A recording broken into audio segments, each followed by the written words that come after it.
देवराज news, जनतेचा आवाज जनतेसाठी। देवराज न्यूजला सबस्क्राईब करा आणि बेल आयकॉनवर क्लिक करा।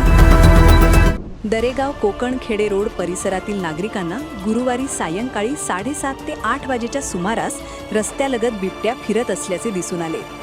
या अनपेक्षित घटनेमुळे गावात व आसपासच्या भागात भीतीचे वातावरण निर्माण झाले आहे। स्थानिकांच्या माहितीनुसार बिबट्या काही वेळ रस्त्यालगत थांबून होता, त्यानंतर तो जवळील झाडीत निघून गेला। घटनेची माहिती मिळताच नागरिकांत भीती पसरली असून प्रशासनाने तातडीने लक्ष देण्याची मागणी करण्यात येत आहे। या संदर्भात वनविभागाने तात्काळ तपासणी करून योग्य ती उपाययोजना करावी अशी स्थानिकांची मागणी आहे। तसेच प्रशासनाने नागरिकांना आवश्यक सूचना व सतर्कतेचे मार्गदर्शन करावे असेही आवाहन करण्यात येत आहे। नागरिकांसाठी सतर्कता सूचना: दरेगाव कोकण खेडे रोडने रात्रीच्या वेळी किंवा एकट्याने जाताना विशेष काळजी घ्यावी।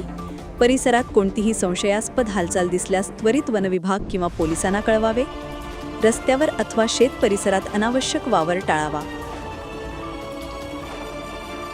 टीम देवराज न्यूज।